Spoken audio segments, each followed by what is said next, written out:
Muy bien, hermanos míos. Entonces, estamos en la clase 26 de nuestro discipulado doctrinal y a partir de ahora comenzamos a ver la última sección temática de lo que vamos a estar refiriendo durante este discipulado doctrinal, que es lo que se conoce como escatología.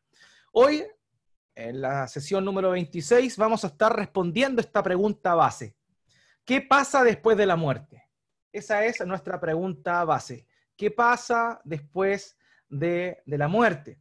Y es importante esto porque tiene que ver con muchos conceptos. Sin embargo, solamente en esta oportunidad vamos a estarnos refiriendo a lo que se conoce o la temática del estado intermedio. ¿Ok? O sea, solamente hoy nos vamos a estar enfocando en qué pasa luego de la muerte, lo que se conoce en teología como el estado intermedio. Y es así como vamos a la primera pregunta que vamos a estar respondiendo.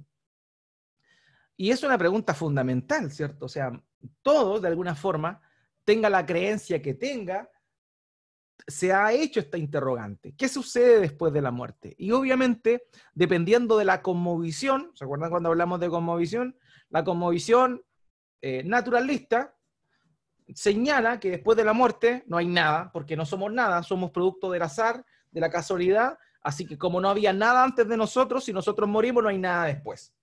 Entonces ellos responden eso de esa forma. Por tanto, ellos disfrutan y se deleitan en este mundo porque según su concepción mental, según sus paradigmas y argumentos, no existe nada después de la muerte. Por eso ellos responden hacia esta pregunta. También tenemos la concepción animista, y esta concepción animista de alguna forma está básicamente orientada en la cultura de la India, ¿cierto? De Asia, en donde de ahí brota, por así decirlo, y permea las demás civilizaciones. Pero la verdad es que la postura animista habla mucho de esta esencia del karma, de que uno va a ir cambiando de estado, cambiando de forma. De ahí surge este concepto que la nueva era ha vuelto a reinsertar en el consciente colectivo de las personas, que es la reencarnación. La reencarnación. Y la forma de reencarnación que vendría eventualmente después de la muerte va a depender mucho de cómo tú te comportaste en este mundo, las cosas buenas que hiciste, las cosas malas que hiciste, y de ahí es donde deriva este término del karma, que es tan popular ahora, que es como que lo que haces se te devuelve. Ya esa es la idea de lo que postulan principalmente estas ideas animistas. Pero la concepción cristiana, la cosmovisión bíblica, nos enseña que después de la muerte hay vida, y eso es lo que vamos a estar revisando en función a lo que las escrituras nos muestran. Ahora bien, partamos por esta pregunta: ¿qué sucede después de la muerte? La primera parte de esta respuesta tiene que ver básicamente con lo que sucede con los dos componentes del ser humano. El hombre es lo que se conoce como bipartito, es decir, su ser, podríamos nosotros considerarlo desde dos partes: lo que es el cuerpo, la parte física, y el alma o espíritu, que constituirían los elementos espirituales de la persona. En ese aspecto, ¿cierto? Lo vimos hace varias semanas atrás. La Biblia enseña que el hombre es dicotómico, es decir, que está constituido de cuerpo y espíritu o alma, cuáles términos son intercambiables. Ahora bien, ¿qué pasa con los cuerpos de los hombres luego de la muerte? La respuesta a esa pregunta es sumamente sencilla. Los cuerpos de los hombres vuelven al polvo y ven corrupción. ¿Qué queremos decir cuando hablamos de corrupción? Que se descompone. Sin embargo, el otro elemento, el elemento espiritual, sus almas, que ni mueren ni duermen, y hago un paréntesis aquí porque es materia que vamos a estar también tocando un poquito más adelante en el transcurso de esta sesión. Sus almas, teniendo una subsistencia inmortal, vuelven inmediatamente a Dios que las dio. Esa es la idea de lo que estamos hablando aquí. Máximo comenta que es cierto, hoy hay muchas iglesias que señalan en función a lo que dice Primera de Tesalonicenses capítulo 5, versículo 22, si mal no recuerdo, que dice que todo vuestro ser, espíritu, alma y cuerpo permanezcan irreprensibles hasta la venida de nuestro Señor Jesucristo.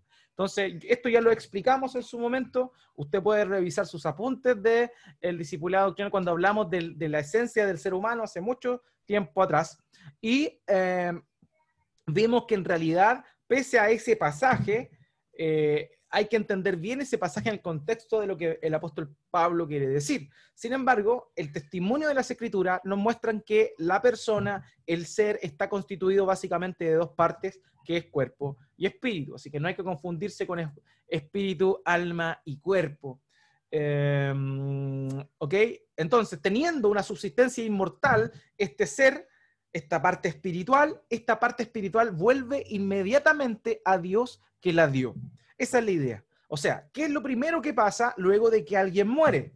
La respuesta es sumamente sencilla. Su cuerpo, ¿cierto?, es enterrado, se comienza a descomponer, se convierte finalmente en polvo. Sin embargo, el alma de la persona vuelve a Dios y se mantiene, entre comillas, viva. Nosotros muchas veces tenemos un falso concepto de la idea de muerte. Muerte es como desconectarse, ¿no? Muerte es desconectarse de Dios, pero no necesariamente no estar consciente. Entonces eso es una idea que también vamos a estar potenciando en esta mañana. Ok, entonces, el espíritu o el alma, llámele como quiera, son términos intercambiables, vuelven entonces a Dios para ponerse a disposición de Dios. Y vamos ahora a ver algunos pasajes que apoyan lo que se está diciendo acá. Génesis capítulo 3, versículo 19. Génesis 3:19.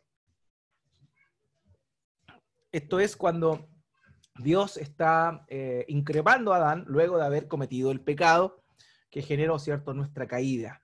Génesis 3:19 dice: con el sudor de tu rostro comerás el pan hasta que vuelvas a la tierra, porque de ella fuiste tomado, pues polvo eres y al polvo volverás. Entonces, pues polvo eres y al polvo volverás, haciendo alusión, obviamente, a la descomposición de un cadáver luego que éste ha perdido la vida. Entonces, eso es lo que pasa con el cuerpo físico. Santiago, capítulo 2, verso 26, dice: porque así como el cuerpo sin el espíritu está muerto, así también la fe sin obras está muerta. Aquí Santiago está utilizando como ejemplo esto para referirse a otra verdad. Él está hablando de la fe sin obras. Sin embargo, para poder redundar en esa idea, se apoya en este ejemplo, porque así como el cuerpo sin el espíritu está muerto, haciendo alusión que cuando ocurre la muerte física, el espíritu sale del cuerpo, ¿ok?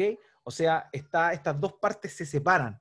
Mientras estamos vivos, el cuerpo y el espíritu están juntos. Sin embargo, al momento de morir, el cuerpo queda en este mundo, mientras que el espíritu queda a disposición de Dios. Esa es la idea de lo que venimos hablando acá. Eclesiastés, capítulo 12, versículo 7. El predicador, el rey Salomón, dice lo siguiente: entonces el polvo volverá a la tierra como lo que era, y el espíritu volverá a Dios que lo dio. Entonces, aquí estamos hablando de lo que sucede en el momento justo de la muerte de una persona. Cuando alguien muere, su cuerpo, cierto, evidentemente queda acá, inerte, mientras que su alma es puesta a disposición de Dios. Y eso es lo que vamos a estar respondiendo en esta segunda parte de lo que sucede después de la muerte. Ahora bien, el alma o espíritu, que el alma o el espíritu vuelva a Dios, significa que queda a disposición de Él en un estado intermedio. Y eso es la temática que estamos hablando ahora, el estado intermedio. ¿Ya? Este estado intermedio es distinto al anterior, puesto que evidentemente ya no está la presencia de un cuerpo físico, pero sí el alma continúa en conciencia, ya, pero a disposición de Dios. Ahora bien, pero inconcluso, o sea, el estado intermedio es distinto al estado de vida, sin embargo es inconcluso a lo que respecta a su estado definitivo. Es decir, cuando una persona muere, está en un estado de stand-by, esperando algo, que va a ser la consumación final, que también vamos a ver más adelante, no en esta clase, pero sí en otras semanas, con respecto a lo que será el juicio final. ¿Qué está esperando el alma que muere? El juicio final. Eso es, ya sea una persona santa, un justo, o bien un injusto, un incrédulo, ambos están esperando lo que será el estado definitivo que vendrá luego del juicio final. Eso es más que claro. Sin embargo, vamos a ver también que hay estas almas, ya sea de justos o de injustos, esperan en lugares distintos. Y eso es lo que también vamos a estar refiriendo un poquito más adelante. Ahora bien, el alma vuelve a Dios, significa que queda a disposición de Él en un estado intermedio, que es distinto al anterior, pero inconcluso a lo que respecta a su estado definitivo. Un teólogo llamado Anthony Joachema dijo esto: el estado de existencia al que entra nuestra alma después de la muerte del cuerpo es provisional, temporal e incompleto. ¿Ya? Por eso es que a este estado se le conoce principalmente como el estado intermedio. ¿Ok? Muy bien. Entonces, la tercera pregunta, o sea, la tercera parte de esta pregunta es la siguiente. Podríamos nosotros decir, sin embargo, que en el Antiguo Testamento, porque aquí hay una división que debemos hacer y que es necesario realizarla, y es también a lo que nos abocaremos durante esta sesión, es mostrar que las personas que mueren entran en un estado que es el mismo estado, sin embargo, depende del momento también en el cual murieron. Y eso también vamos a dilucidarlo de manera más clara en esta oportunidad. Entonces, podríamos decir primeramente que en el Antiguo Testamento, todos los muertos, note bien esto, todos los muertos, justos e injustos, eran llevados a una sala de espera, la cual es llamada en el hebreo, en el idioma hebreo, en el Antiguo Testamento particularmente, sale descrita como el Seol, o en el Nuevo Testamento, este mismo lugar es traducido por la palabra griega Hades. ¿Ok? Entonces, antes, en el Antiguo Testamento, todos los muertos, tanto justos como injustos, eran llevados a este lugar, a esta sala de espera que se llama Seol, en el Antiguo Testamento utilizando la palabra hebrea, o bien Hades, que es el sinónimo, pero en otro idioma, en griego, con respecto a este mismo lugar. ¿Ok? El término Seol significa indistintivamente el lugar de los muertos. ¿Ok? Entonces, en el Antiguo Testamento, cuando una persona moría, iba, fuera quien fuera, iba a este lugar. Nosotros, por ejemplo, si pudiésemos, para ejemplificarlo de acuerdo a personajes del Antiguo Testamento, nosotros podríamos decir, por ejemplo, que Abraham, cuando murió, fue al Seol, al lugar de los muertos. Mientras que un personaje malvado, por ejemplo, como lo fue el caso del rey Acab, también cuando murió fue al Seol. O sea, ambos fueron al mismo lugar que genéricamente se llama Seol. ¿Ok? O sea, en el Antiguo Testamento todas las personas iban a este mismo lugar llamado Seol, que era la sala de espera, obviamente aguardando lo que sería el juicio final, ¿ya? Entonces, cabe señalar también que no siempre el uso de estas palabras se refieren a este lugar, pero generalmente lo hacen. O sea, la gran cantidad de veces que Seol aparece en el Antiguo Testamento se está refiriendo precisamente al lugar de los muertos, ¿ya? Eso es importante. Pero también hay ocasiones muy mínimas en las cuales el Seol es un sinónimo de tumba, ¿ya? Pero muy pocas veces tiene la idea de eso. Principalmente está hablando de este lugar de espera, sala de espera, el lugar de los muertos, ¿ya? Eso es lo primero que tendríamos que decir, y note bien con respecto al Antiguo Testamento, ¿ya? Abraham cuando murió fue a este lugar, David cuando murió fue a este lugar, todas las personas bondadosas fueron a este lugar, pero también los injustos fueron a este mismo lugar llamado genéricamente Seol. Saúl fue ahí, también el rey Acab, como les mencioné, fue ahí, y todas las personas malvadas fueron a ese lugar. Nimrod igual. ¿Ok? Entonces, genéricamente se llamaba Seol el lugar que comprendía y que contenía tanto a justos como injustos. Pero hay una salvedad que vamos a estar definiendo también. Por lo pronto, vamos a mostrar cómo es que precisamente esto era así. En Génesis capítulo 37, versículo 35, se muestra cuando este hombre, Israel, Jacob, se entera de la mentira que de sus hijos le inventaron con respecto a la muerte de José. Ellos lo habían obviamente vendido a los madianitas, ¿cierto? Como esclavo. Sin embargo, cuando él se enteró de esto, ellos le comentaron que José había muerto. Entonces la respuesta de Israel, de Jacob, fue la siguiente: todos sus hijos y todas sus hijas vinieron para consolarlo, pero él rehusó ser consolado y dijo: ciertamente enlutado bajaré al Seol por causa de mi hijo. Y su padre lloró por él. ¿Se da cuenta? Este hombre, que estamos hablando aquí, que es Jacob, Israel, el que empieza a cumplir la promesa que Dios le hizo a Abraham. O sea, por tanto, podríamos decir nosotros que es un hijo de la promesa. Sin embargo, él señala aquí que iba a bajar al Seol. Entonces se da cuenta cómo es que todos en el Antiguo Testamento tenían la noción de que iban a ir a este lugar llamado Seol. También vemos el Salmo 49, versos 14 al 15, donde el salmista dice lo siguiente, y aquí es muy interesante porque habla también de esto, que todas las personas van al Seol, pero también hace una distinción entre dos cosas, entre los roles distintos o lugares dentro del Seol distintos, reservados por un lado para los justos y por otro lado, otro lugar dentro del mismo Seol reservado para los injustos. Y también en este salmo se habla de alguna manera de la esperanza de salir de este lugar, de una esperanza que solamente Dios podía dar, de sacar a los justos de este lugar de los muertos llamados Seol. Y eso es lo que vemos y contemplamos en este salmo, el Salmo 49, desde el verso 14 al 15. Dice: como ovejas son destinados para el Seol, la muerte los pastoreará. Fíjese aquí, los rectos los regirán por la mañana, su forma será para que el Seol la consuma, de modo que no tienen morada.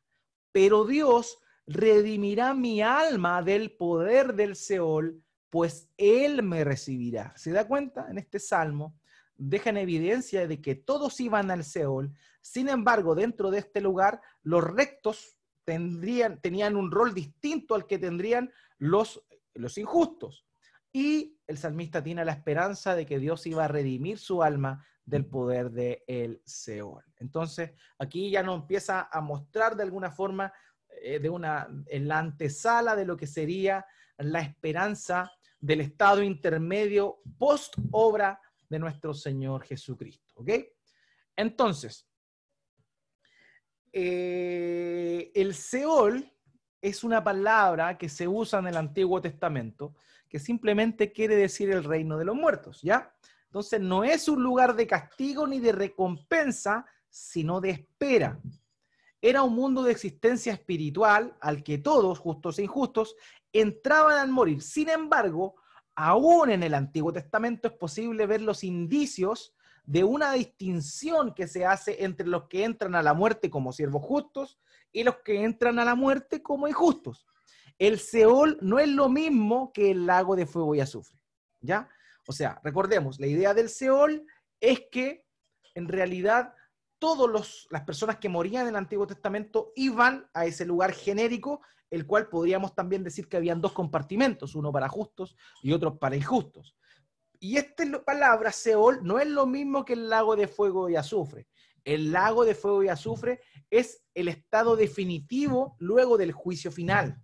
Entonces, cuando uno muere, ahora, cuando alguien muere, nosotros no deberíamos decir, esta persona debe estar en el lago de fuego y azufre, porque en rigor todavía no hay nadie en el lago de fuego y azufre. ¿Ok? O sea, esta persona que murió sin Cristo no está en el lago de fuego y azufre, porque el lago de fuego y azufre será ocupado recién cuando primeramente Satanás, el falso profeta, perdón, se ha arrojado ahí, y también los injustos, los incrédulos serán arrojados ahí al final de la era. Entonces eso es importante. ¿Ya? Eso es muy importante.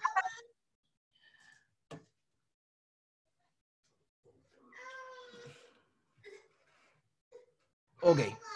Entonces tenemos esta distinción entre el Seol y el lago de fuego y azufre. No olvidemos, ¿ya? Espero que les quede bien claro todo esto.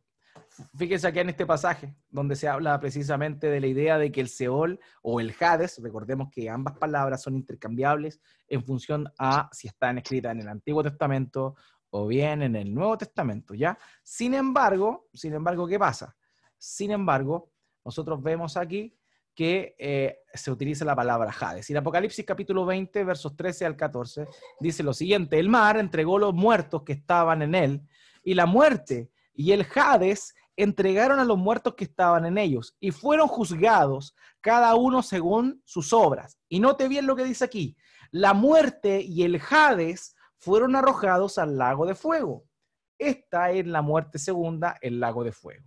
Entonces, el Hades no es lo mismo que el lago de fuego, porque después del juicio final, todos aquellos que estuvieron mientras estaban muertos en el estado intermedio en el Hades serán, posterior al juicio, arrojados en este lago de fuego y azufre. ¿Ok? Entonces, en el Antiguo Testamento tenemos esta idea, ¿ya? Esto es lo que se observaba básicamente en el Antiguo Testamento. Por un lado, tenemos a los injustos, ¿cierto? Y los justos. Ambos grupos de personas morían. Y cuando morían, iban al Seol, ¿ok? Iban al Seol. Pero en ese desarrollo de la revelación en el Antiguo Testamento, se empiezan a dilucidar pistas sobre la resurrección de los judíos, y también se señala un pueblo de Dios restaurado, es decir, una resurrección. Y eso lo vemos, por ejemplo, en el libro de Daniel, capítulo 12, donde se habla claramente de una resurrección de los muertos. Entonces, para el judaísmo, o sea, la revelación que Dios dio en el Antiguo Testamento, era claro que existía una división dentro del lugar de los muertos, en las cuales habitaban por un lado los injustos y por el otro lado los justos. Sin embargo, también había una esperanza futura, digámoslo así, que vendría en una eventual resurrección. Aquí George Eldon Ladd señaló lo siguiente con respecto a esta idea. Dice: en el judaísmo surge una doctrina clara sobre el Seol como un lugar de bendición para los justos y un lugar de sufrimientos para los injustos. Es decir, el término Seol es un término neutro. Sin embargo, el término Seol es neutro. Sin embargo, dentro del Seol existía un lugar o una separación entre los justos y los injustos. Los justos estaban recibiendo en ese lugar, dentro del Seol, bendición, mientras que los injustos, de alguna manera, ciertos sufrimientos que no serían los definitivos. Ahora, quiero hacer una salvedad con respecto a un término que nosotros comúnmente empleamos. Y la verdad es que este término no tiene sentido explicarlo a la luz de la escritura. Es muy utilizado, pero su significado es muy ambiguo, que es la palabra infierno. ¿Ok? Infierno. Infierno es una palabra latina, que fue injertada, ¿cierto?, en nuestras versiones en español, pero que cuando han habido hermanos en la historia de la iglesia que han utilizado infierno para referirse, en primer lugar, al estado intermedio de aquellos que son incrédulos, pero también algunos se han referido a la palabra infierno haciendo alusión al estado definitivo. Entonces, en función a eso, lo que podríamos decir nosotros es que, no siendo un término, llamémoslo originalmente escrito en la escritura, sino una idea inserta ahí, pese a que la Reina Valera parece infierno, pero la verdad es que esa es una palabra latina, por eso disculpen que me enredé un poco en esto, pero quiero dejárselo claro. La palabra infierno puede ser utilizada tanto para describir el estado intermedio de los impíos, como también para describir el estado eterno de los impíos. O sea, cuando alguien dice, te vaya a ir al infierno, puede significar que lo está mandando al estado intermedio de los injustos, o también puede significar que se está refiriendo al estado eterno. Por tanto, no hay que complicarle mucho la idea. Ese término infierno puede ser aplicado a cualquiera de los dos estados, ya sea el intermedio o el definitivo, siempre en función a aquellos que no han sido salvados. ¿Ok? Esa es la alusión o el esclarecimiento que quería realizar. Aquí también comparto una cita de Flavio Josefo. Flavio Josefo fue un historiador judío que fue, digamos, helenizado durante el tiempo de Vespasiano, el emperador Vespasiano. Él fue, digámoslo de alguna forma, un traidor, porque primeramente estaba a favor de los judíos y al final halló gracia ante el emperador y se convierte, por así decirlo, de alguna forma, al bando de los romanos. Entonces, eso es lo que pasó. Pero Flavio Josefo señala lo siguiente, él era un conocedor, evidentemente, del pensamiento judío. Y él dijo lo siguiente: los justos, con respecto a la muerte, los justos son guiados por la derecha y son dirigidos con himnos que los ángeles asignados para ese lugar cantan hasta llegar a una región de luz. Los injustos son arrastrados a la fuerza hacia la izquierda por ángeles asignados para el castigo. Ya no van con buena voluntad, sino como prisioneros llevados con violencia. Esta cita la introduzco para que notemos que existe obviamente una distinción entre lo que es entre la concepción judía del Seol, entendiéndolo como un solo lugar, pero que estaba compuesto este único lugar por dos lugares, tanto por un lado lleno de justos y por otro lado de injustos. ¿Ok? Esa es la idea de lo que el pensamiento judío también tiene.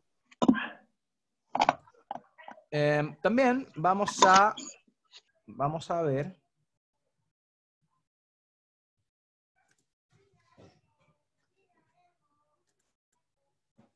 ahí está. Demos un segundo. Aquí me están preguntando por el rico y Lázaro. Ya vamos a llegar allá, así que tranquilos. Vamos a llegar a ese lugar. También se me preguntaba dónde quedaba el Seol geográficamente. Evidentemente el Seol, el lugar de los muertos, es un lugar donde no se va físicamente. Recordemos que el cuerpo queda en esta tierra, mientras que el alma iba a este lugar. Por tanto, podríamos decir que es un lugar espiritual, ¿ok? O sea, no está en un lugar físico. Sin embargo, en el Antiguo Testamento, todas las personas creían que el Seol se encontraba geográficamente ubicado abajo. Por esa razón, cuando vimos que Jacob decía, descenderé enlutado al Seol. O sea, descenderé. Como la tumba, lo enterraban bajo tierra, la gente también tenía la idea de que este lugar de los muertos se encontraba debajo. Sin embargo, no podríamos nosotros, eso es lo que la gente creía, pero como era un lugar espiritual, no necesariamente se encontraba del fondo de la tierra. Podríamos entenderlo así, en función a lo que el pensamiento de las personas tenían. Sin embargo, es un lugar espiritual, así que no podríamos encontrar eso. Hay un mito, una leyenda, ¿cierto?, evangélica, que unos rusos hicieron una perforación y que bajaron un micrófono bajo no sé cuántos kilómetros y escucharon gritos. Bueno, es una tontera esa cuestión en realidad, porque entendemos nosotros que es un lugar espiritual, y lo espiritual no se puede percibir, ¿ya? O sea, con nuestros sentidos, a no ser que eventualmente nuestro Señor lo permita. Ahora, no hay que darle mucho auge a estas cosas que no están, por así decirlo, escritas literalmente en la palabra de Dios. La gente lo entendía que estaba bajo tierra, ¿cierto? Porque como se sepultaban bajo tierra, ellos tenían esa noción de que el Seol también estaba en lo profundo. Así que si pudiésemos decir dónde está el Seol, sí, bíblicamente hablando, podríamos decir que está en el centro. Sin embargo, recordemos que es un lugar espiritual y lo espiritual no necesariamente está ubicado geográficamente en algún lugar. ¿Ok? Entonces, continuamos. En el lugar de los muertos, llamado Seol o Hades, existía una división, un habitáculo para los injustos, lo que es mostrado en la parábola del rico y Lázaro. Hago un paréntesis con esto, ya me voy a dedicar a ello, pero hago un paréntesis. Hay hermanos que entienden el rico y Lázaro como una historia, como algo que pasó y que el Señor Jesús está contando como testigo de lo que pasó. Sin embargo, yo me inclino más por la estructura que tiene este pasaje o este enunciamiento a que es una parábola, es una parábola. Por tanto, no podríamos nosotros decir que todos los elementos de la parábola son literalmente así, pero sí muestran ideas generales, ¿ya? Entonces, el Señor Jesús nos está mostrando una imagen figurativa de lo que eventualmente pasaba en estos lugares, pero no implica que sea literalmente así, que esto haya ocurrido precisamente. Ya eso es lo que quería comentarle. Entonces, dentro del lugar de los muertos llamado Seol o Hades existía una división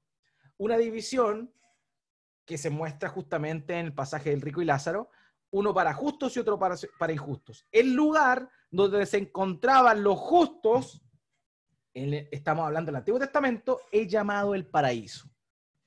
¿Ya? O sea, el Seol es el término genérico. Dentro del Seol, o lugar de los muertos, habían dos lugares. Uno, donde estaban los injustos, y el otro lugar que he mencionado ahí, se le da un nombre en la Biblia. Y ese es el lugar, se llama el paraíso. ¿Ok? Aquí lo muestra el Señor Jesucristo en Lucas 23:43, cuando Él está en la cruz, ¿cierto? Este hombre bandido que estaba junto a Él se arrepiente, le dice, acuérdate de mí cuando vengas en tu reino, y el Señor Jesucristo le responde lo siguiente a este hombre. Entonces Jesús le dijo, en verdad te digo, hoy estarás conmigo en el paraíso. ¿Dónde se fue Jesús luego de morir? Al lugar de los muertos, al Seol, evidentemente. Pero como él era justo, no iba a ir al lugar de los injustos dentro del Seol, sino que al lugar donde estaban los justos, donde estaba Abraham, David, Moisés y todos estos hombres. Por tanto, ese lugar, aquí el Señor está revelando que ese lugar se llama paraíso. O sea, vuelvo a resumir y a completar la idea. Antes de que en el Antiguo Testamento las personas morían, todos iban a un lugar genérico que se llamaba Seol o Hades. Dentro de ese lugar había dos lugares, uno para injustos, cuyo nombre no se conoce, y otro para los justos, es decir, aquellos que tuvieron fe. Estos que tuvieron fe estaban en un lugar llamado el paraíso, que antes de que Jesucristo realizara su obra, se encontraba dentro del Seol. ¿Ya? Esa es la idea. Ok, entonces, vamos para allá avanzando paulatinamente. Entonces, dentro de este Seol, el lugar de los justos se llamaba el paraíso. Y cuando el Señor Jesucristo murió, junto con el bandido que estaba junto a él, van a ese lugar de los muertos, al lugar de los justos, que es llamado el paraíso. ¿Ok? Ahora, eso era lo que pasaba antes de la obra de Cristo. Pero en el Nuevo Testamento se ve una diferencia marcada con respecto a la ubicación del paraíso, que es el lugar donde esperan los justos, el cual ahora, es decir, ese paraíso se encuentra en el tercer cielo. Y ahí está lo que sucede luego de la obra de Cristo. Antes de que Cristo resucitara, el paraíso se encontraba dentro del Seol. Sin embargo, en el Nuevo Testamento, luego de que Jesucristo resucita, asciende y se sienta a la diestra del Padre, ahora ese lugar de los santos, de los justos del Antiguo Testamento llamado paraíso, ya no está en el Seol, sino que ahora está en el tercer cielo. Y así lo declara el apóstol Pablo en 2 de Corintios, capítulo 12, versículo 2 al 4, donde dice: conozco a un hombre en Cristo, está hablando de sí misma, de su misma persona, que hace 14 años, no sé si en el cuerpo, no sé si fuera del cuerpo, Dios lo sabe, el tal fue arrebatado hasta el tercer cielo. Y conozco a tal hombre, si en el cuerpo o fuera del cuerpo, no lo sé, Dios lo sabe, que fue arrebatado al paraíso y escuchó palabras inefables que al hombre no se le permite expresar. Entonces aquí el apóstol Pablo repite la misma idea dos veces. La primera vez le llama al lugar donde él fue arrebatado, le llama el tercer cielo. Pero la segunda vez que se refiere a ese lugar, el apóstol Pablo le llama el paraíso.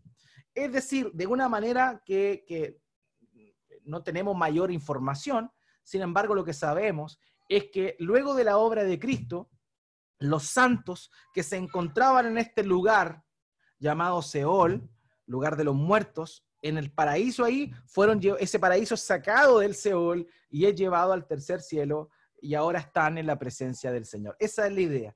Más detalle, honestamente, en la escritura no se da, no sabemos cómo sucedió eso, en verdad sería aventurarse a dar una respuesta de ese tipo. Lo que sabemos sí es que antes estaba en el Seol y que ahora el paraíso se encuentra en el tercer cielo en la presencia de Dios. Eso es lo que interesa. Ahora, sabiendo eso, sabiendo lo que pasó en el Antiguo Testamento y ahora entendiendo lo que pasa luego de la obra de Cristo en el Nuevo Testamento, es que ahora llegamos a la siguiente afirmación. Luego de la obra de Cristo en la cruz, el Nuevo Testamento señala que las almas de los justos, siendo entonces hechas perfectas en santidad, son recibidas en el paraíso donde están con Cristo y contemplan la faz de Dios, la luz y la gloria, esperando la plena redención de sus cuerpos, es decir, la resurrección. ¿Ok? Entonces, eso pasaba antes. Ahora vamos a responder esta pregunta en función a lo que pasa ahora, cuando una persona ahora muere. Ya explicamos lo que pasaba en el Antiguo Testamento. Ahora vamos a explicar qué pasa ahora. Si una persona confió en Cristo, su alma es llevada delante de la presencia de Dios a este lugar llamado el paraíso, que antes estaba abajo, que ahora está arriba, digámoslo así. Y en ese viaje, por así decirlo, se logra lo que es la santificación. Es decir, ya no está, como no está el cuerpo de pecado, esta alma está libre del pecado ya realmente. Porque en el cuerpo habitaba la concupiscencia, por tanto, por esa razón se dice que son hechas perfectas en santidad, porque ya no estando el cuerpo, las almas de los santos ya no tienen la carga del pecado y ahora son purificadas completamente y santificadas perfectamente, ¿ok? Entonces, somos llevados al paraíso, donde contemplamos la faz de Dios, contemplaremos la faz de Dios, esperando la plena redención que correspondería a la resurrección física corporal que vendría luego del juicio final. Hermanos míos, por eso se llama estado intermedio, porque el estado intermedio es intermedio, no es definitivo. Nuestra esperanza, la esperanza del cristiano, la esperanza de aquellos que hemos sido justificados por la obra de Cristo, no está en ir al cielo. El cielo es la sala de espera. El lugar definitivo de los santos es el cielo nuevo y la tierra nueva, la nueva creación que vendrá luego del juicio final. ¿Ok? Entonces, mientras, por eso se llama estado intermedio, los que hemos creído en Cristo, iremos al paraíso, a la presencia del Señor en nuestra alma. Ahí no hay un cuerpo, solamente el alma, el espíritu está presente ante el Señor. ¿Ok? Esa es la idea de lo que pasa con los santos luego de la muerte en este tiempo post obra de Cristo. Filipenses capítulo 1, versículo 23, el apóstol Pablo, ¿cierto? Dice lo siguiente: porque de ambos lados me siento apremiado. Aquí el contexto, Pablo quiere decir que está en una duda, está en un conflicto interno, no sabe si morir, seguirse con el Señor o quedarse con los hermanos para seguir edificándolos. Entonces, a eso se está refiriendo con que a ambos lados me siento premiado. Dice, teniendo el deseo de partir y estar con Cristo, pues eso es mucho mejor. O sea, el apóstol Pablo sabía que si él moría, iba a estar junto al Señor en este lugar al cual él iba a ir, lo cual es mucho mejor que estar en esta vida. ¿Ok? Eso hay certeza. Sin embargo, el estado intermedio no es el más óptimo, porque ese será el estado definitivo luego de la resurrección de los muertos y el juicio final. ¿Ok? Entonces eso, Pablo decía a los filipenses que él tenía deseo de estar con Cristo. Él sabía que si moría, inmediatamente iría a la presencia del Señor. Por esa razón, la misma idea la repite aquí en 2 de Corintios, capítulo 5, versículo 1. Él dice, porque sabemos que si la tienda terrenal, que es nuestra morada, es destruida, hago un paréntesis, se está refiriendo a su cuerpo, tenemos de Dios un edificio, una casa no hecha por manos, eterna en los cielos. O sea, si este cuerpo es destruido, tendré una casa en los cielos. ¿Ok? Esa es la idea. Y continúa en el mismo pasaje en 2 de Corintios capítulo 5, pero ahora los versos 6 al 8, y dice lo siguiente. Por tanto, animados siempre y sabiendo que mientras habitamos en el cuerpo, estamos ausentes del Señor, porque por fe andamos, no por vista. Pero cobramos ánimo y preferimos más bien estar ausentes del cuerpo y habitar con el Señor. Y aquí está haciendo alusión, obviamente, a la muerte. O sea, estar ausentes del cuerpo, no estar en este cuerpo físico, pero habitar con el Señor. Eso da la idea de que cuando un cristiano muere, su cuerpo queda acá, ¿cierto? Pero su alma queda a disposición de Dios y en esta época se va al tercer cielo, donde estará delante de nuestro Señor Jesucristo de una manera espiritual y estaremos junto a Él aguardando la segunda venida de nuestro Señor Jesucristo, si es que estamos ahí. ¿Ok? Entonces eso es importante. Ahora, la quinta parte de la respuesta. Esta ha sido una pregunta bastante larga porque ha tenido muchos puntos que aclarar. Ahora bien, vamos a hablar de lo que sucede con aquellos que no están en Cristo, que no han confiado en el Señor, que no se han arrepentido de sus pecados. Dice lo siguiente, las almas de los malvados son arrojados al infierno. ¿Se acuerda que le expliqué que infierno podría ser utilizado tanto como para el lago de fuego como para el estado intermedio? Aquí en particular se está hablando del estado intermedio, donde permanecen atormentadas y envueltas en densas tinieblas reservadas para el juicio del gran día. Es decir, hoy por hoy, si una persona muere en Cristo, se va al paraíso y ahora el paraíso se encuentra en el tercer cielo en la presencia del Señor. Mientras que las personas que mueren sin Cristo van al mismo lugar de tinieblas donde se encuentran reservados los injustos del Antiguo Testamento. Ya esa es la idea, que continúa siendo la figura del Hades. Por esa razón leímos delante en Apocalipsis que la muerte y el Hades fueron arrojados al lago de fuego y azufre. Entonces, los muertos sin Cristo van a este lugar de los muertos donde ahora este Seol está de manera exclusiva para aquellos que no han confiado en Cristo y son incrédulos. Eso es lo que la Escritura señala. ¿Ya? Entonces, no es el castigo definitivo, pero ya están recibiendo tormentos. Y eso es algo también impresionante. Ellos están en ese lugar, recibiendo tormentos y esperando el juicio venidero que obviamente tendrá lugar cuando el Señor Jesucristo vuelva a ejecutar juicio en aquel día, el día del juicio final.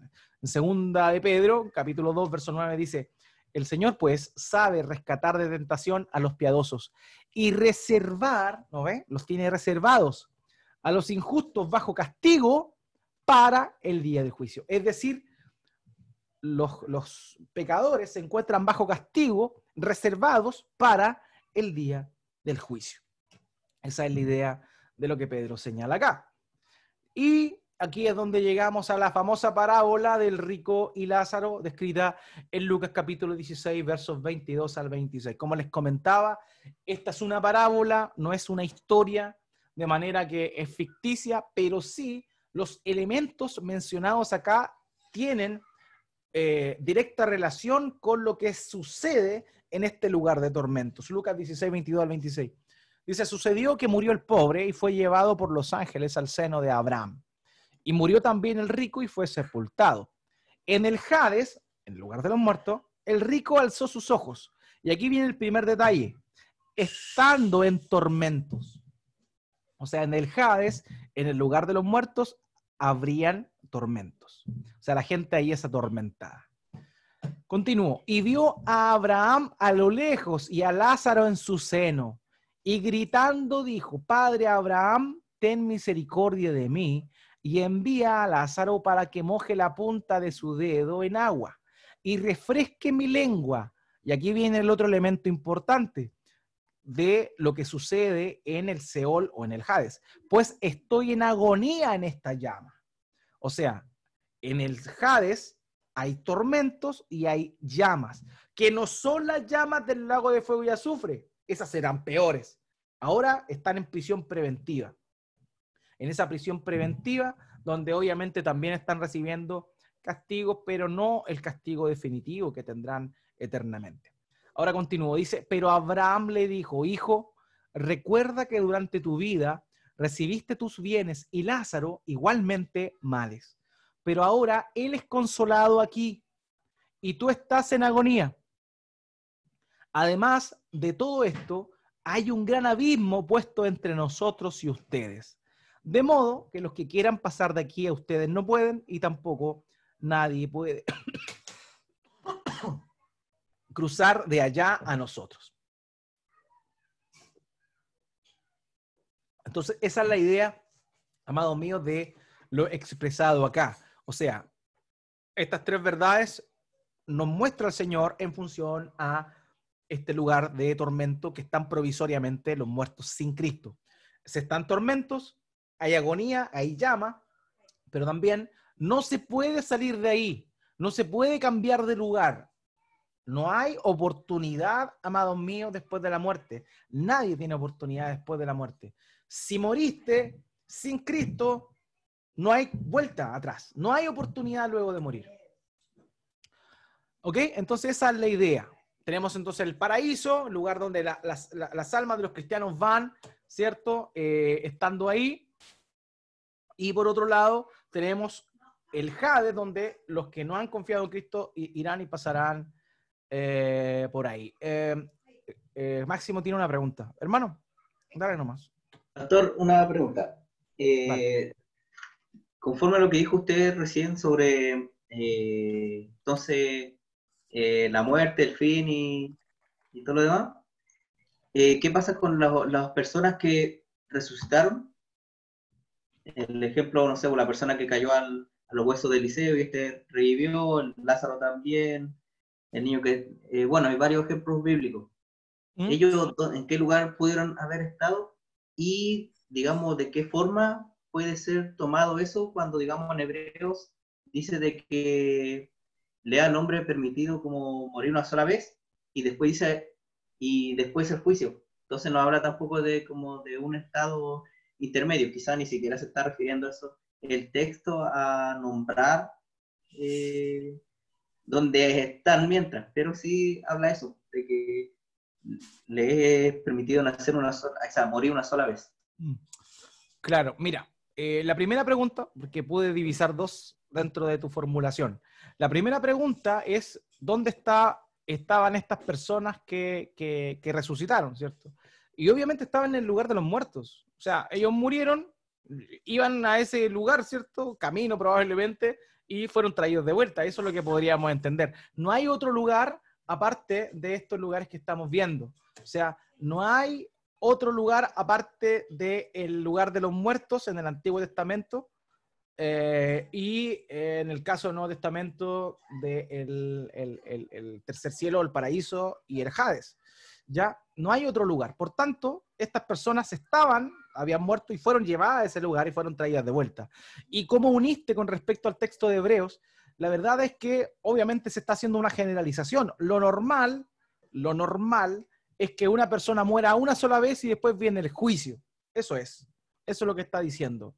O sea, está la muerte y luego el paso es el juicio, desde la perspectiva humana. Ahora bien, eso no quiere decir que eventualmente Dios, por medio de su poder, con el fin de manifestar su poder, haya resucitado como un hecho milagroso a algunas personas con el fin de dar testimonio de eso. Entonces, lo que Hebreo está hablando, el escritor de Hebreos está haciendo una generalización de lo que sucede, obviamente. O sea, es normal que alguien muera una sola vez y después el juicio.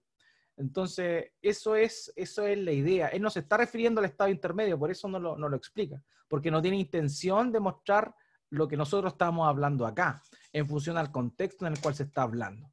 Entonces, eso es, hermano mío. O sea, y el hecho de que se le permitiera a esa persona muerta ver el Hades y después volver a la vida nuevamente. En el hecho, ¿qué pasaría con eso? No, o sea que... no, nada, ahí dejamos la pregunta. No te caché la pregunta, era como, ¿qué pasaría con ellos? ¿O por qué pasó Sí, eso? o sea, se les permitió verdaderamente como ver el Hades y después luego ver la No, vida nueva, porque no lo digamos, sé. no veo ningún texto que hable así como que se opciona a hablar de que, hoy por si acaso estuve en el infierno o en el Hades y está la patada, así que mejor Claro. conviértanse. No, claro, por lo menos eso no se ve. No se ve. Ahora, profundizar que si vieron o no vieron, eso ya cae en el ámbito de la especulación. Y como usted me conoce, sabe que yo soy malo para esas cosas. No me gusta porque, claro, la imaginación da para mucho y lo que imaginamos mucho, tristemente se convierte en doctrina muchas veces. Entonces, por eso yo prefiero no hacer caldo de cabeza en función a esas cosas, puesto que no hay nada escrito. Recordemos la máxima: hablar donde Dios habla y callar donde Dios calla. No sé qué habrá pasado en ese momento. Si habrán podido ver el Hades y luego haber vuelto, o quizás no lo vieron, Dios no lo permitió, no lo sé. Desconozco qué pudo haber pasado ahí y no tengo miedo a responder de esa forma. No, lo sé. Eso, mi hermano. Espero haberte Ya, dejado gracias. claro que no sé. Ok, mi brother. Entonces, lo que tenemos acá, continuando con esto, es que tenemos estos tres elementos del castigo provisorio: tormentos, agonía en llama y que no se puede pasar de un lado para el otro. Y así llegamos a la tercera pregunta, recién. Fíjense todo lo que hemos hablado y vamos a la tercera pregunta. ¿El alma duerme? El alma duerme es una buena pregunta, porque hay muchos creyentes, buenos creyentes también, que piensan que cuando alguien muere, su mente queda en un estado de inactividad. ¿Ya? ¿Cuál es la respuesta? No. Luego de la muerte, el alma sigue con una conciencia activa. Lo que sí es no confundirnos con la expresión bíblica que señala que los santos duermen. Porque la Biblia dice que los santos duermen y vamos a ver más adelante eso. Pero esta expresión, que los santos duermen, es un eufemismo para referirse a la muerte física y no tiene que ver con hablar de la conciencia de la persona. O sea, ciertamente la Biblia dice que las personas murieron y cuando murieron durmieron. Por ejemplo, el caso que vemos acá en Hechos capítulo 7, verso 60, con respecto a Esteban, cuando estaba siendo lapidado. Dice lo siguiente, 7:60 del libro de Hechos: cayendo de rodillas, clamó en alta voz: Señor, no les tomes en cuenta este pecado. Y habiendo dicho esto, durmió. Entonces, ¿qué hacen algunos hermanos? Dicen, no es, durmió. Eso quiere decir que su mente y su alma está descansando. No, es un eufemismo para referirse a lo que aparentemente el cuerpo físico realiza en el momento de la muerte. Todos sabemos que cuando alguien muere, queda como si estuviera durmiendo. Por esa razón se empleaba esta expresión para referirse a eso. También el apóstol Pablo lo dice en Primera de Tesalonicenses, capítulo 4, versículos 13 al 14. También se refiere a los muertos como los que duermen. Dice, pero no queremos, hermanos, que ignoren acerca de los que duermen, para que no se entristezcan como lo hacen los demás que no tienen esperanza. Porque si creemos que Jesús murió y resucitó, así también Dios traerá con él a los que durmieron en Jesús. Entonces aquí la expresión dormir o los durmientes son aquellos que murieron con su fe puesta en Jesús. Así que dormir es un sinónimo de morir físicamente, no del estado en el cual se encuentran las personas en este instante. Recordemos que el cristiano muere en Cristo para resucitar con él como él lo hizo. Entonces, ¿Cristo está hoy día durmiendo en el cielo?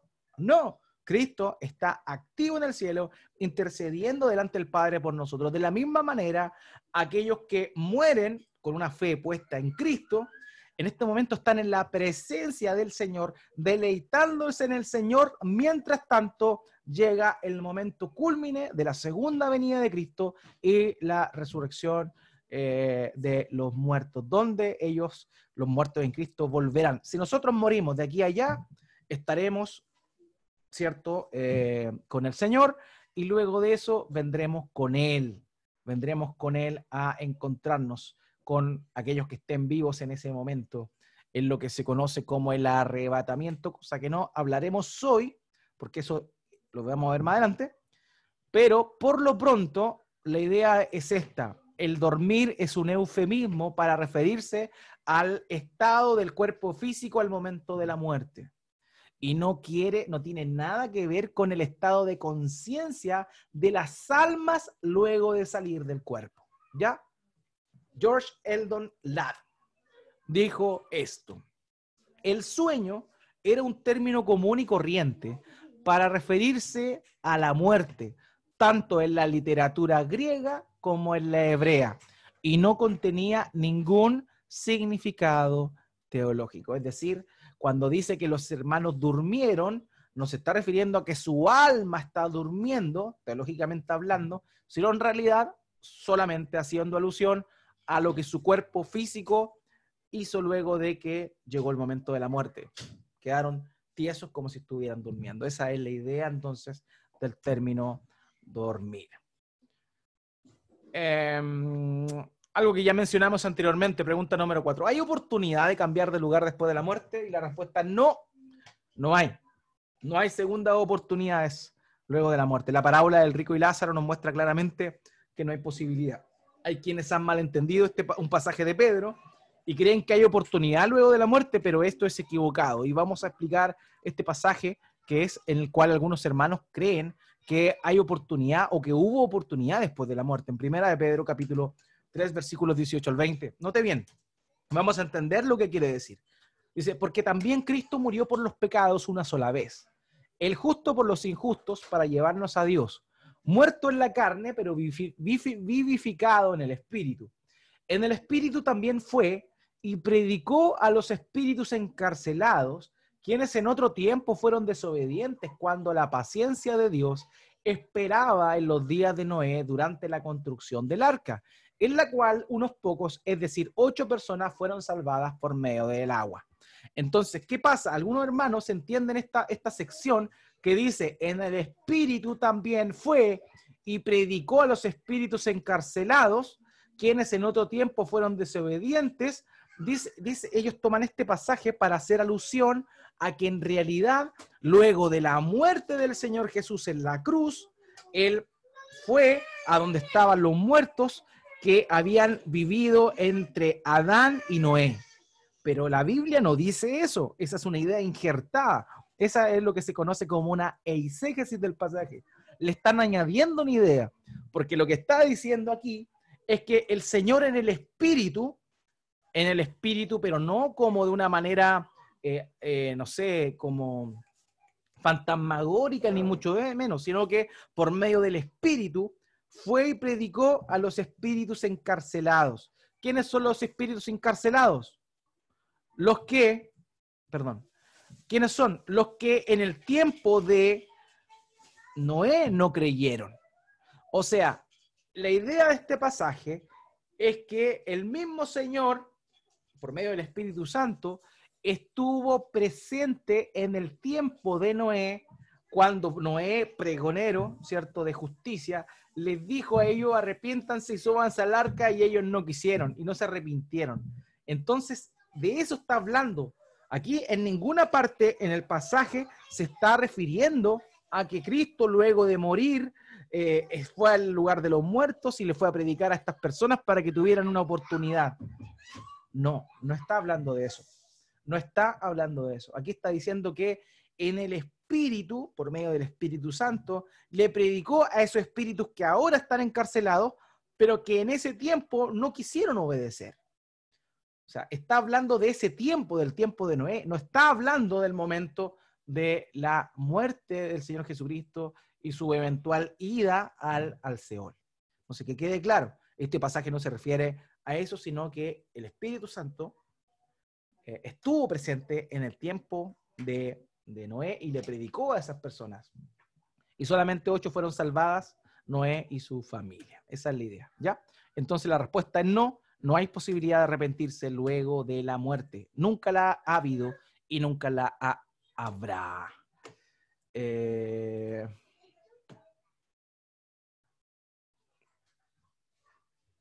Exactamente, David. Por eso se refiere a esas 8 personas que fueron salvadas, porque está hablando de ese tiempo. No está hablando de lo que sucedió, obviamente, luego de la muerte de Cristo. Vamos con la última pregunta. ¿Existen otros lugares aparte de estos dos? Y cuando hablo de estos dos, hablo del paraíso y del Seol. Y la respuesta es un categórico no. Las escrituras solo señalan estos dos. El catolicismo romano ha dicho que existen otros lugares donde los penitentes pueden estar antes de ser purificados y pasar al estado eterno, pero esto no es realidad dentro de lo que la Biblia describe.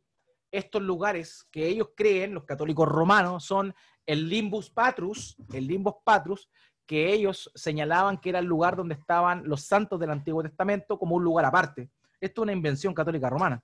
También se habla del Limbus Infantis, que correspondería al limbo, el lugar donde están los infantes que no fueron bautizados, ¿ya? Eso es lo que el catolicismo romano enseña, el Limbus Infantis o el limbo de los infantes.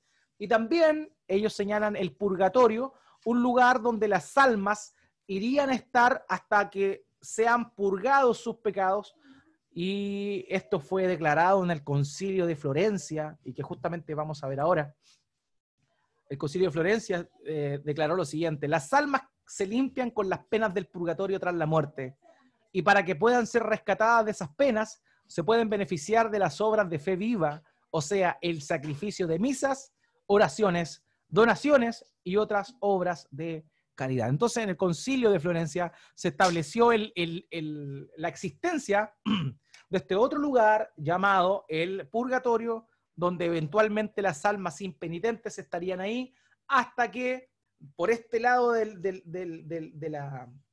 por este lado, digamos, del lado de los vivos, se hicieran misas, oraciones, donaciones y obras de caridad para poder sacar a esta alma impenitente del purgatorio y mandarla al cielo. Pero esto es un invento del catolicismo romano que no tiene ningún fundamento en las escrituras. Solamente hay una mala interpretación de un pasaje de Segunda de Macabeos que aparece, no en nuestras Biblias, porque eventualmente ese libro no aparece en la Biblia, pero sí ellos en su versión católica tienen la incorporación de estos libros deuterocanónicos que se conocen, deuterocanónicos, donde se hace una alusión en Segunda de Macabeos precisamente de algo similar a esto, pero la verdad es que no hay ningún respaldo bíblico que señale esta idea, de manera que no hay otros lugares, no hay un limbo para los infantes, no hay un limbo para los que vivieron antes de Cristo, y no hay un purgatorio. La Biblia señala claramente que está hoy por hoy, luego de la muerte de Cristo, o el Hades, o lugar de los muertos, para aquellos impenitentes, para aquellos pecadores injustos, y por otro lado, el paraíso que se encuentra en el tercer cielo, donde irían todos aquellos que han puesto su fe en el Señor Jesucristo. Y eso sería, hermanos míos, lo que tenía para hoy. Eso sería lo que tendría para hoy. ¿Tienen alguna pregunta?